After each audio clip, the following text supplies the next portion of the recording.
What if a place, a whole neighborhood even, could be intentionally designed, not just for convenience or commerce, but to actually help you, the community, and, well, the planet live better, longer? Mm, that's a really powerful reframing of what our built environment could be. Right. It suggests places can be like active agents in our well-being, not just, backdrops. Absolutely. And that fascinating concept is exactly what we're diving into today. We've been exploring some source material about this unique place in Miami called Miami Ironside. Ah, yes, Ironside. And they're presenting themselves as something they call the longevity district. Intriguing title. It is. So our mission in this deep dive is really to unpack what the source material means by that, to understand the different layers as they describe them, and pull out the key insights they offer. And it's important, I think, to frame this from the start. The source material offers their specific definition, their vision for this place. Good point. We're here to explore and understand the picture they are painting, what they've built and the philosophy they say is behind it. Okay, perfect. So let's dive into how the source material defines this idea, this longevity district. Right.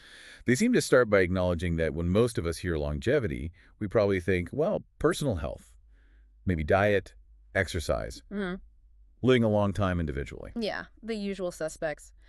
But the source says they're expanding that idea significantly. How so?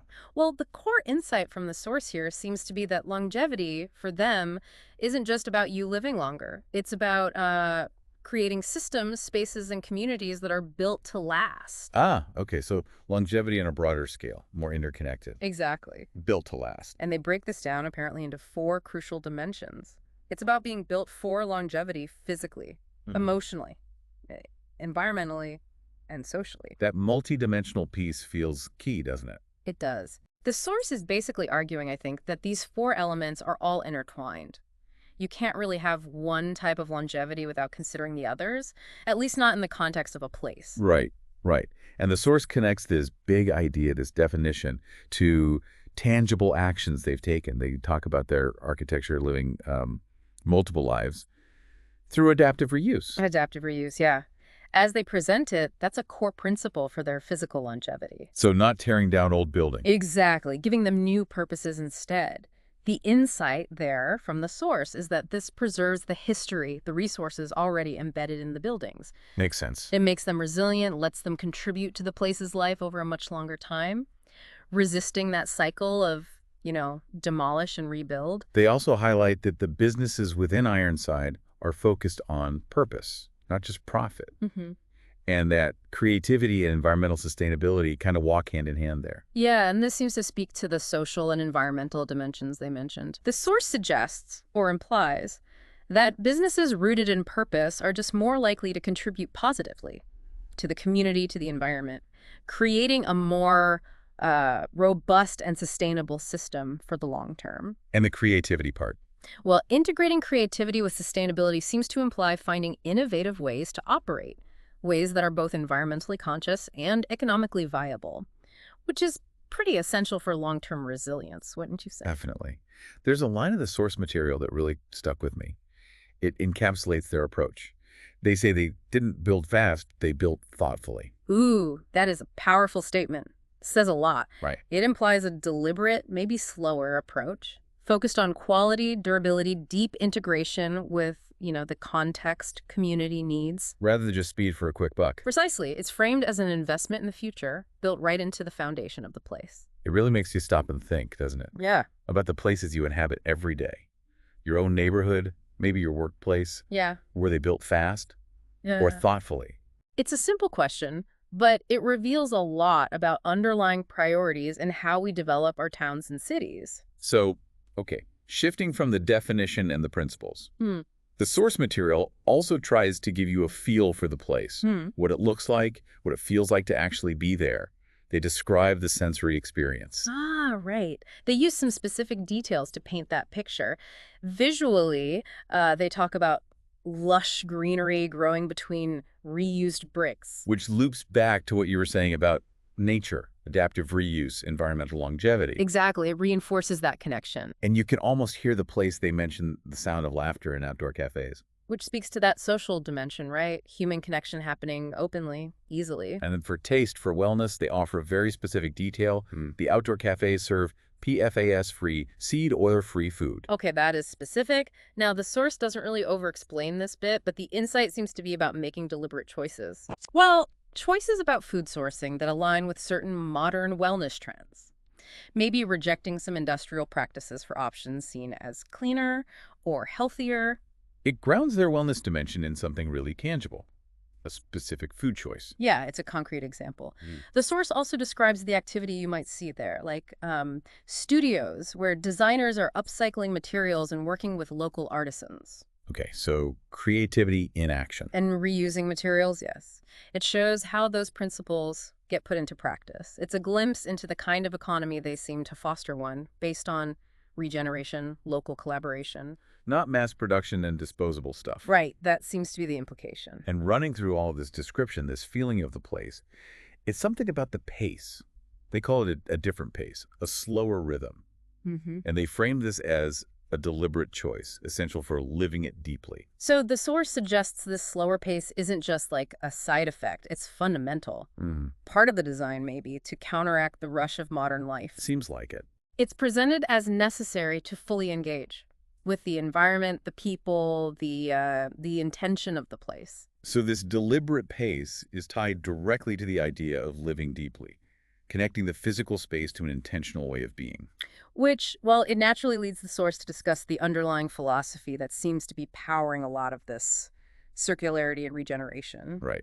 The source explicitly states that Miami Ironside is the official Miami hub for the Circular Economy Club. Okay, that's a clear signal. And they describe this club as a global network focused on transforming consumption, waste, and innovation. Being a hub for something like that is a strong commitment. The core insight of the circular economy, as it seems relevant here, is moving beyond just reduce, reuse, recycle. Going further. Yeah, to fundamentally redesigning systems, keeping resources in use for as long as possible, getting maximum value, and then, recovering and regenerating materials at the end of their life. And the source details their own principles related to this, focusing on regeneration, not just sustainability. That distinction feels important based on the source. What's the difference in their view? Well, sustainability often aims to sort of do less harm, maintain the current state. Regeneration, as they seem to define it implicitly, aims to actively improve systems, restore them. Okay. Their stated goal to give more than they take is a really clear expression of that regenerative ambition. Leaving the place better than they found it. Essentially, yes. Better resources, maybe a healthier environment. And inspiring people, businesses to build lives that are circular, not linear. So it's not just for them, it's a model they hope others might follow. Exactly. It's about demonstrating a different way, challenging that conventional linear model.